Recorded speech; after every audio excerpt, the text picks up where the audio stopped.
नमस्कार मु अजय कुमार महंत बारिपदारू बिलंग करुच्ची बर्तमान मु मोदी केयर बिजनेस रे अच्छी एंजल थेरापी विषय में आमर फेसबुक रु जानापी पाइली सेठू जो जानली भितर कहीं मत एट्राक्ट कला भितर पशिया चाहिए वेबिनार गोटे क्लास थिला से वेबिनार क्लास रे अटेंड कला मत लगला ना ये कोर्सटा मुझे करी मुझे सार को गेन करी ये जॉइन कली कहीं मत जीवन रे गोटे बहुत सक्सेसफुल पर्सन बनवार अच्छी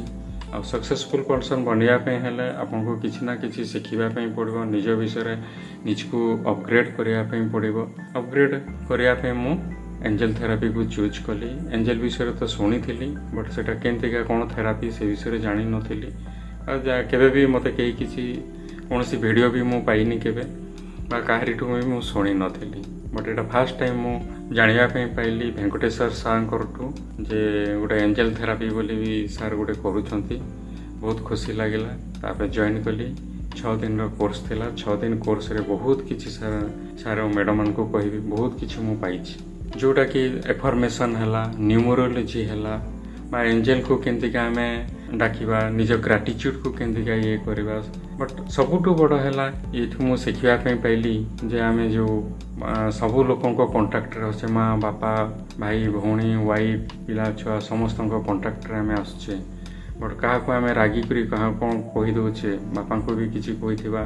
माँ को भी किसी कही एमतीका सब लोक आम किसी ना कि गोटे माने मन गोटे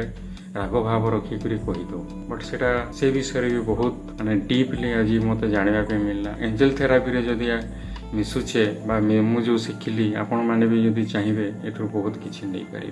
कहीं ये जिनस एफर्मेशन विषय कहबी एफर्मेशन गोटे एमती जिनस आम लेखु समस्ते जाणु एफर्मेशन गोटे अच्छी बोली थैंक्सफुल हवा ग्राटिट्यूड हवा ये विषय समस्ते जान बट ताकू केमतीका आम लाइफ रे यूटिलाइज करवा से विषय हमको जना ना बट आमर वेंकटेश्वर सार आम आज बहुत किसी शिखी कहीं 6 दिन कोर्स रे बहुत किसी गोटे डायरी भी लिखी पाखापाखि आप विश्वास करें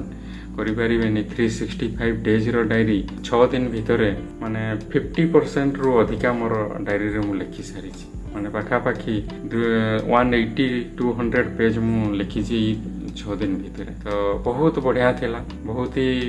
लाइफ पे दरकार एंजल थेरापी आम पूजा करुचे भगवान को डाकुचे कौन मिले कौन नहीं आम जानिनु बहुत लोग पाँच बहुत लोग पाऊ भी ना कहीं जहाँ मागू ता मिल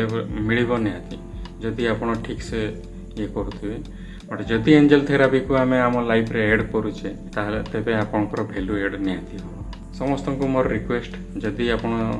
केवे भी जीवन रे समय पाइबे एंजल थेरापी विषय जानतु वेंकटेश्वर सार को जदि कंटाक्ट आसवे बहुत ही जबरदस्त आप लाइफ को तैयारी करें वेंकटेश्वर सार विषय गोटे जिनस कहि मो इंजीनियरिंग मु पढ़ी क्लास 1 रु नहीं 10th पुणी 12 तापर पुणी इंजीनियरिंग पढ़ी इंजीनियरिंग पढ़ला भितर माने आम ट्यूशन जाऊे ट्यूशन टीचर माने आप देखिए घंटा देखी देखी पढ़ाऊे घंटाटे होगला सांग सांग माने जीवाई से माने रेडी हो बट ये आम 3.5 घंटा 4 घंटा बसी सका 5 रु नहीं 7:30 पुणी राति 7:30 रु नहीं कौन 11टा 11:30 पर्यंत बट जो चेयर बसी से चेयर बस टिके भी टायर्ड लगे टिके भी बोरिंग लगे माने नुआ नुआ जिनस सब शिखापी जो सार कहते जो वार्ड गुड़ा माने प्रत्येक वार्ड माने मन भर को छुईला भाया वार्ड गुड़ा थैंक यू।